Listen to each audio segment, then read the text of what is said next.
మాట్లాడుతారు లైవ్ చూద్దాం.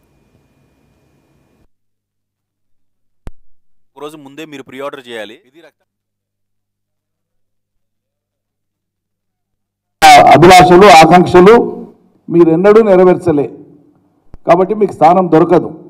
రేపు తెలంగాణలో కూడా పొరపాటుగా బీజేపీకి ఓటేసినా కాంగ్రెస్కి ఓటేసినా తెలంగాణ ప్రయోజనాలను పణంగా పెట్టినట్లయితే తెలంగాణ ప్రజలు మనల్ని మనం వాళ్ళకి అర్పించుకున్నట్లయితే తప్ప చీకట్లో ఉన్నప్పుడు మంట కనిపిస్తుంటే మిడతపోయి మంటలు పడి ఆహుతి అయిపోయినట్లయితుంది. వాళ్ళని కనుక చూసి మనం పోయి ఆకర్షితులమై తెలంగాణ ప్రజలను ఓటేస్తే బీజేపీకి లేదా కాంగ్రెస్కు మనల్ని మనం దహించుకున్నట్లయితుంది. అందుకోసం తెలంగాణ ఓటర్లారా ప్రజలారా ఒకసారి మీరు మనసు పెట్టి ఆలోచించమని మేము విజ్ఞప్తి చేస్తూ ఉన్నాం. ఇలా బీఆర్ఎస్ ప్రతిపక్షంలో ఉంది, అధికారంలో లేం. మనం ఎన్నో మాటలు చెప్పి కాంగ్రెస్ అధికారంలోకి వచ్చింది. మరి ఆ చెప్పిన మాటలు అవన్నీ ఆచరణ రూపం దాల్చాలి, దానికి ఒత్తిడి పెరగాలి ప్రజల నుంచి, తెలంగాణ సమాజం నుంచి. తెలంగాణ ప్రజలు బీఆర్ఎస్ పార్టీ ఒక విపక్షంగా కాంగ్రెస్ పార్టీ ఇచ్చినటువంటి హామీలను నెరవేర్చడానికి ఒక ఒత్తిడి తీసుకొచ్చే ప్రయత్నం మనం చేయకపోతే ప్రజాస్వామ్యం ఇంకా పలచబడిపోతుంది. అంటే ప్రజలను ఎన్ని రకాలైనా సరే మోసం చేసి, ఎన్ని రకాల తప్పుడు వాగ్దానాలైనా సరే చేసి వాళ్ళ తీర్పు తీసుకొని వాళ్ళకి పని చేయకపోయినా చెల్లుబాటు అవుతుంది అనేటువంటి ఒక తప్పుడు సంకేతం అది రికార్డ్ అయిపోతుంది, నిర్దిష్టం అయిపోతుంది, రాంగ్ ప్రెసిడెంట్ అయిపోతుంది. ప్రజాస్వామ్యంలో పరిణతి ఏటేటా పెరగాలి, ఎన్నికకు పెరగాలి. కానీ అటువంటి దురదృష్టవశాత్తు ఈ రెండు జాతీయ పార్టీలు అవలంబిస్తున్నటువంటి వైఖరి మూలంగా వాళ్ళు ప్రబోధించినటువంటి జాతీయ పార్టీలుగా వాళ్ళు ప్రబోధించినటువంటి నీతి సూత్రాలు కానీ శుద్ధులు కానీ అవేవి వాళ్ళు పాటిస్తలేరు. ప్రాంతీయ పార్టీలను మింగేయడానికి కానీ, ఆయా రాష్ట్రాల్లో ఉండేటువంటి ఫెడరల్ స్ఫూర్తికి వ్యతిరేకంగా కానీ జబర్దస్తి చేసి తమకు తోచిందే విధానంగా రూపొందించి రాష్ట్రాల మీద అమలు చేయడం కానీ, రాష్ట్రాల సర్వ హక్కులు హరించడం కానీ ఈ రెండు జాతీయ పార్టీలు వాళ్ళ అధికారంలో ఉన్నప్పుడు చేసినటువంటి చర్యలే. అందుకోసమే భారతదేశంలో ఫెడరల్ వ్యవస్థ ఎంత గట్టిగా ఉంటే ఈ దేశం అంత గట్టిగా ఉంటుంది. ఫెడరల్ స్ఫూర్తిని గౌరవించినటువంటి కేంద్ర ప్రభుత్వమే నిజమైనటువంటి కేంద్ర ప్రభుత్వం. ఫెడరల్ స్ఫూర్తిని గ్రహించాం మేము లేదా ఆచరించము పాటించము అనుకుంటే అది ప్రజాస్వామ్యాన్ని వక్రీకరించడమే. అదేవిధంగా ఇలా మీకు ఎందుకు ఓట్లు వేయాలి బీజేపీకి లేదా కాంగ్రెస్కు?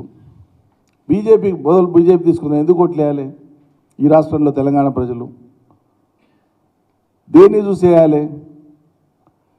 ఏ రంగంలో మీరు ఈ 10 ఏళ్ల కాలంలో భారతదేశాన్ని లేదా తెలంగాణ రాష్ట్రాన్ని అగ్రభాగాన నిలిపినారు? సామాన్యులు బతికేటువంటి బతుకుదెరువు చిత్రమైపోయింది. మహంగాయి మీద మీరు మాట్లాడిన మాటలు ఎన్ని మాటలు, అబ్బబ్బబ్బా! అధిక ధరల మీద మీరు మాట్లాడిన మాటలు 2014 కంటే ముందు మీరు మాట్లాడిన మాటలు కొన్ని రికార్డులలో ఉన్నాయి. ఎక్కడి నుంచి ఎక్కడికి తీసుకుపోయారు మీరు? ఏవి నియంత్రణలో ఉన్నాయి? సామాన్యులు వాడేటువంటి దినసరి సరుకుల నుంచి మొదలు పెడితే, డీజిల్ పెట్రోల్ గ్యాస్ నుంచి మొదలు పెడితే ప్రతి వస్తువు మీద ఈరోజు విపరీతమైనటువంటి ధరలు పెరిగిపోయినటువంటి స్థితిలో ఉన్నాం. దేశంలో సగటు ఎంప్లాయబిలిటీ అనేటువంటిది పడిపోయింది. అదేవిధంగా కొత్తగా భారీ పరిశ్రమలు మీరు పెట్టింది లేదు, కొత్తగా ఉపాధులు కల్పించింది లేదు. మీ చర్యల మూలంగా తెలంగాణ రాష్ట్రంలో ఏమన్నా కొద్దిమంది లక్షలాది మంది యువకులకు మేము ఉపాధి ఇచ్చినామని చెప్పేది ఏదైనా ఉందా? ఒకటేనా? మేము ఒక రాష్ట్రంగా, తెలంగాణ రాష్ట్రంగా, కొత్తగా ఏర్పడిన రాష్ట్రంగా అనేక ప్రయాసాలు కోర్చి ఐటీని అభివృద్ధి పరిచి ఐటీలో సుమారు 6,30,000 ప్రత్యక్ష ఉద్యోగాలను పెంచినాం. టీపాస్ ద్వారా, కొత్త పారిశ్రామిక విధానం ద్వారా అనేక చిన్న మధ్యతరగతి భారీ పరిశ్రమలకు అనుమతులు ఇచ్చి లక్షల మంది యువతకి ఉపాధులు ఇచ్చినాం. అనేక రంగాల్లో ఉపాధులు వచ్చినాయి. వ్యవసాయాన్ని అద్భుతంగా ముందుకు తీసుకొని పోయినాం. 2.5 కోట్ల మందికి ప్రత్యక్షంగా ఉపాధిని పెంచినాం. ఇట్లా ఒక్కొక్క రంగాన్ని తీసుకొని అత్యద్భుతంగా తీర్చిదిద్దినాం మేము. మీరు ఆ రకంగా ఏం చేసినారు? మీ చర్యల మూలంగా ఈ రాష్ట్రానికి జరిగిన గొప్ప మేలేంది? ఎందుకు మీకు ఓట్లేయాలి? అన్ని రంగాల్లో అధోగతి పాలు చేసినందుకు వేయాలన్నా బీజేపీ ఓట్లు?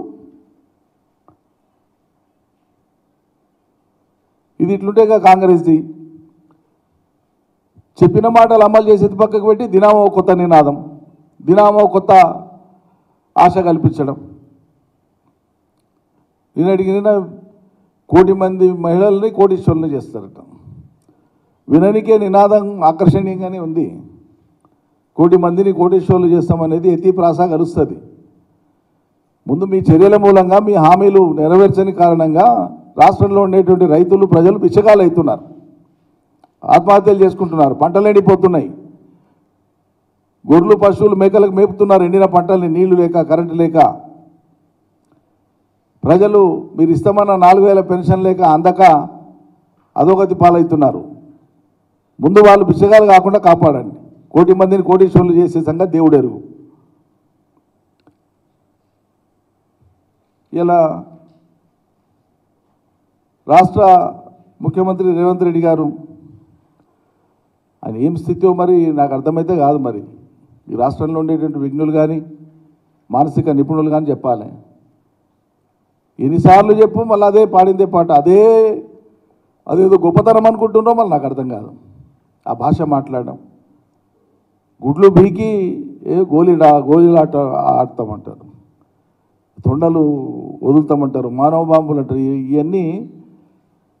ఇవన్నీ నిజ జీవితంలో ఎక్కడ కూడా ఆచరణలో సాధ్యమయ్యేవి కావు, పనికిమాలిన మాటలు ఇటువంటివన్నీ. ఈ గుడ్లు బీకి గోళీలు ఆడతా అనేటువంటిది మాట్లాడడానికి అబ్బో ఎంత మాట్లాడినా అనడానికి పనికి వస్తుంది, కానీ నిజ జీవితంలో ఏడా సాధ్యం కాదు. ఇది అంత కోరిక ఉంటే ఒక సినిమా తీసి దాంట్లో ఆ పాత్ర వేసి ఆ ఆట ఆడుకో, ఇంకోసారి ఇటువంటి భాష వాడకు. సభ్య సమాజం అంగీకరించదు. కాంగ్రెస్ వాళ్ళు కూడా సిగ్గుపడాలి ఇటువంటి భాష వింటున్నందుకు. మీకేమనిపిస్తలేదా కాంగ్రెస్ నాయకులకు, శ్రేణులకు, అందరికీ? మీరు ఒకటంటే మళ్ళీ అది మీకు వచ్చి తగులుతుందని తెలీదా? మీరు బాల్ బంతికి గోడకేసి ఇసిరితే అది మళ్ళీ మీకే వచ్చి వెనక్కి వస్తుందని తెలియదా? ఎందుకు మాట్లాడుతుండ్రు? ఎందుకు మాట్లాడనిస్తుండ్రు? ఎందుకు నియంత్రిస్తలేరు? ఎందుకు సూచిస్తలేరు? దురదృష్టం ఏంటంటే 3 మాసాల కాలంలోనే తెలంగాణ ముఖ చిత్రం, తెలంగాణ జీవన చిత్రం చిత్రమైపోతుంది. ఎవరు ఊహించలేదు ఇంత అధోగతికి తీసుకుపోతారని. ఇప్పుడు అదృష్టం కొద్దీ మీకు అవకాశం వచ్చింది. మా మీద కోపం వచ్చిందో లేకుంటే మా మీద ప్రేమ తగ్గిందో లేకుంటే చూద్దాం వేరే అనుకున్నారో ప్రజలు, సరే వాళ్ళ నిర్ణయాన్ని గౌరవించాల్సిందే, తప్పదు. మీకు వచ్చిన అవకాశాన్ని జాగ్రత్తగా వాడుకోమని చెప్తే ఇతరుల మీద తిట్ల పురాణం ఎందుకు? ఏమవసరం ఉంది? మేము అనని మాటల్ని మా పార్టీ